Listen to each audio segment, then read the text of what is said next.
ગુજરાતમાં ગરમીનો પારો છટક્યો। 2 શહેરમાં તાપમાન 45 ડિગ્રીને પાર પહોંચ્યું। વ્યારામાં 45.3 ડિગ્રી તાપમાન નોંધાયું। ભુજમાં 45.2 ડિગ્રી તાપમાન। અમદાવાદ અને ગાંધીનગરમાં 41 ડિગ્રીને પાર ગરમીનો પારો।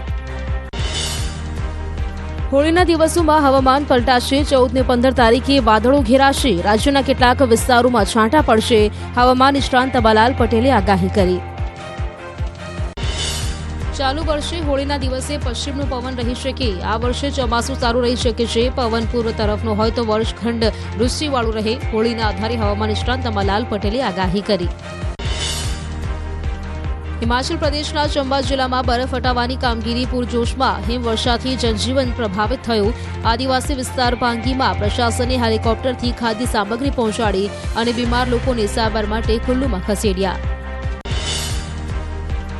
ઉકાઈના 4 યુનિટમાં ટેકનિકલ ખામી સર્જાતા સુરત, ભરૂચ, તાપી, નવસારી, વલસાડમાં વીજળી ગુલ। ડીજીવીસીએલ હેઠળના સુરત શહેરના કતારગામ સહિતમાં વીજળી ગુલ થતા લોકો પરેશાન થયા।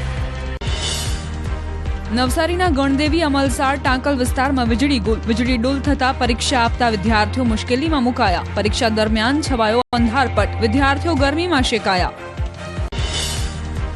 વીજ પુરવઠો પૂર્વવત કરવા નવસારી જિલ્લાના અધિકારીઓ થયા દોડતા। સબસ્ટેશનને કાર્યરત કરવા માટે ખામીઓ શોધવા હાથ ધરી હતી કવાયત। વીજ ગ્રાહકોને સહકાર આપવા કરી હતી વિનંતી। પાલનપુરમાં વગર વરસાદે ચોમાસા જેવો માહોલ। ભૂગર્ભ ગટર ઉભરાતા હાઈવે પર ફરી વળ્યા પાણી। ગંદા પાણી હાઈવે પર ફરી વળતા વાહન ચાલકોને હાલાકી।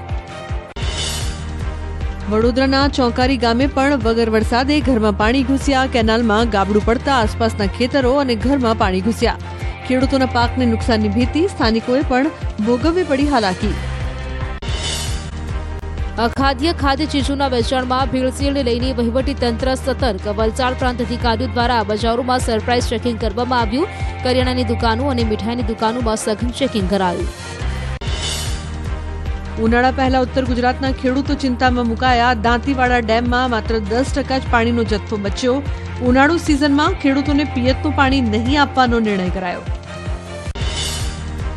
જૂનાગઢ પંથકમાં કેરીની ખેતી કરતા ખેડૂતો ચિંતિત। આંબામાં આવેલો મોર કાળો પડી જતા ખેડૂતો ચિંતિત। રોગ આવતા કેરીના ઉત્પાદનમાં ઘટાડો થતા ખેડૂતોને મોટું નુકસાન થવાની ભીતિ। ખેડૂતોએ સરકાર પાસે સહાયની માંગ કરી। ગીર સોમનાથમાં કેસર કેરી સાથે કાશ્મીરી બોરની ખેતી થવા લાગી। કુંભારિયા ગામના પ્રગતિશીલ ખેડૂતે અન્ય પાકો સાથે કરી બોરની ખેતી। ખેડૂતે કહ્યું, અન્ય પાક કરતા બોરમાં સારું વળતર મળી રહ્યું છે। સુરત વરાછાના ધારાસભ્ય કુમાર કાનાણીએ સુરત પોલીસ કમિશનર અને મનપા કમિશનરને લખ્યો પત્ર। વરાછામાં અણઘડ રીતે રોડ રસ્તાનું ખોદકામ અને રોડ બંધ કરવા સામે નારાજગી વ્યક્ત કરી।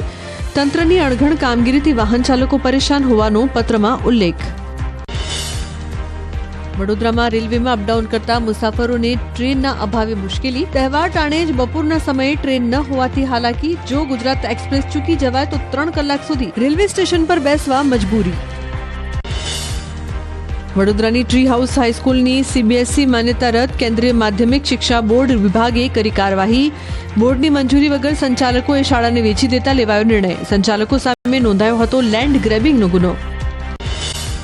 યુવતીનું કારમાં અપહરણ કરી ગેંગરેપ। મહિલા કોલેજ સર્કલથી કારમાં અપહરણ કરી એરપોર્ટ રોડ પર લઈ જઈ સામૂહિક દુષ્કર્મ આચર્યું। પીડિતાને માર માર્યો અને પ્રાઇવેટ પાર્ટમાં મરચું નાખ્યું।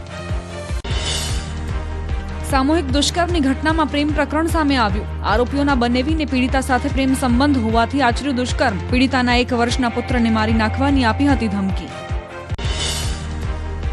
બનાસકાંઠાના પાલનપુરમાં કોલેજની વિદ્યાર્થીની સાથે દુષ્કર્મ કરનાર સગીર ઝડપાયો।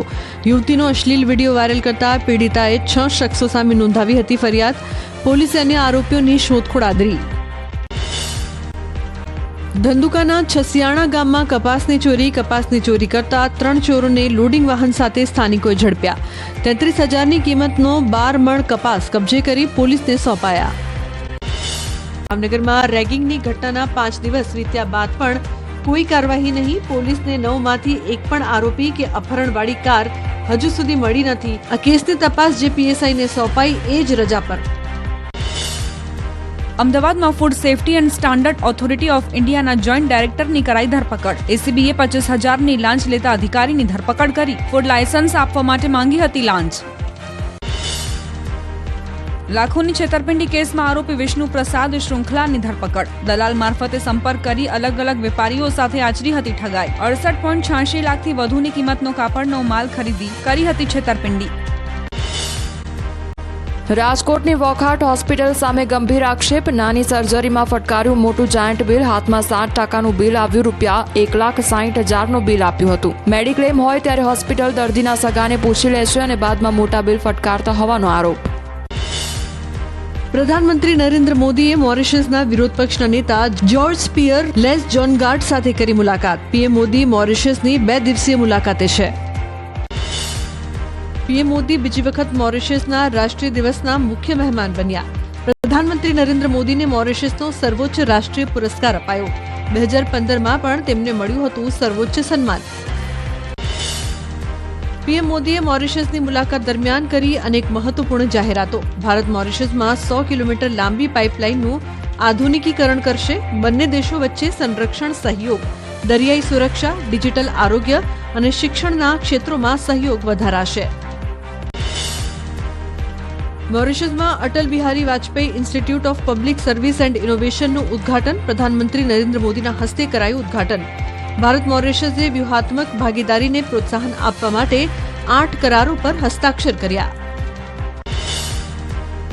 મોરિશસના પોર્ટ લુઇસની મુલાકાતે પીએમ મોદી પ્રધાનમંત્રી મોદીએ ગંગા તળાવમાં ગંગા જળ અર્પણ કર્યું. ભારતીય સંસ્કૃતિ મુજબ ગંગા તળાવની પૂજા અર્ચના અને આરતી કરી. ભાવનગરમાં 100 ઈ બસની ફાળવણી. પ્રથમ તબક્કે ઈ બસ માટે 16 રૂટ નક્કી કરવામાં આવ્યા. 28 કિલોમીટર સુધી ઈ બસ સુવિધા મળશે. ઝડપી કામગીરી પૂર્ણ કરવા લોકોની માંગ.